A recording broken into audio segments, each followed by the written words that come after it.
Excellency President, Gotabaya Rajapakse, Democratic Socialist Republic of Sri Lanka, Excellency President of Maldives, Honorable Ministers of different ministries, Government of Sri Lanka, dear international colleagues, distinguished guests, ladies and gentlemen.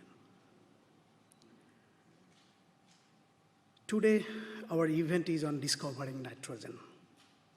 Nitrogen is an abundant element found everywhere and is one of 4 elements that forms basic building blocks of all lives. Nitrogen cycle through all the Earth's system in its different forms, defining our environment in different manners. Over the years, nitrogen pollution by human activities have negatively impacted to the climate change, food security, loss of biodiversity, and critical ecosystems. Distinguished guests, South Asia is one of the global hotspots for nitrogen pollution and ranks second in fertilizer uses globally. A population of nearly 2 billion people to feed and a high economic growth has been the main cause of this increased pollution of nitrogen in the region. And unfortunately, this nitrogen pollution is taxing a high cost from the region. Air quality of the South Asian cities are among the worst with development of smog, especially I like to mention in New Delhi, Dhaka, and Karachi during winter. This has a large impact on human health and puts an undue burden on critical health infrastructure of the region. The oxygen level of South Asian seas are declining, causing deterioration of coastal ecosystem and its service like coral reefs and mangroves. Recently, we are observing the increases of the dead zones in South Asia seas, which is really alarming. Livelihood of coastal community of the region heavily depends on these services like fisheries, food, tourism, etc. We must also acknowledge the fact that some parts of the region faces droughts, famine, and loss of greenery due to lack of nitrogen and erosion of soil. All these elements are creating a severe negative impact on climate change in South Asia. Excellencies, as we are at COP26, I would like to highlight the close relation between the UNFCCC Convention and the Sustainable Nitrogen Management Systems. The objective of the convention calls for, quote, stabilization of greenhouse gas concentrations in the atmosphere at a level that would prevent dangerous anthropogenic interference with the climate system.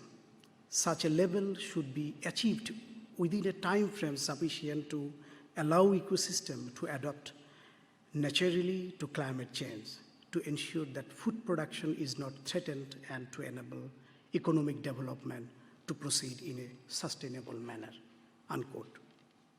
The first part of the statement is about mitigation, while the second part is maintaining resilience and adaptation. When this is interpreted in terms of nitrogen, it calls for reduction of nitrous oxide emissions, reduction of nitrogen pollution to ecosystems, improve efficiency of food systems to ensure food security for the growing demand, and continue economic development with minimal nitrogen pollution. The Intergovernmental Panel on Climate Change report says that in order to achieve the objective of the Convention of the Paris Agreement, global greenhouse gas emission would need to be net zero by 2050. Given the role of nitrogen in climate change system, I believe that achieving net by this deadline would need to involve sustainable nitrogen management, and it must be pursued more coherently and aggressively. Excellencies.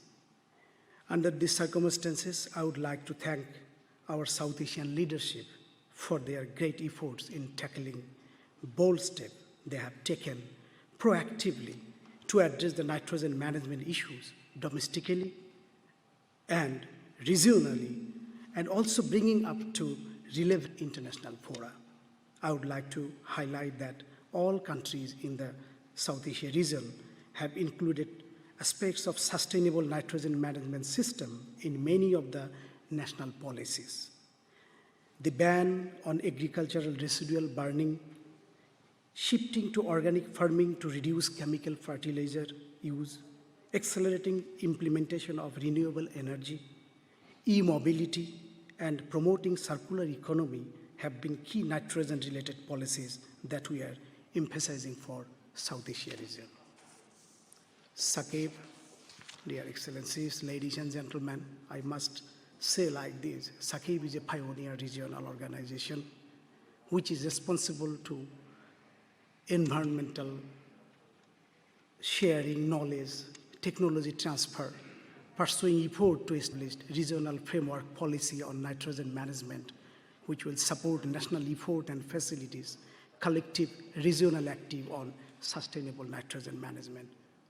I must mention, though South Asia has taken bold activities domestically, we should also realize that South Asian countries are all developing countries, and like all others, we too require access to finance, access to technology, and knowledge efficiency in tackling the issues of nitrogen management. So, achieving global net zero requires international action to foster changes in the way that humans manage all nitrogen resources and forms of nitrogen pollution.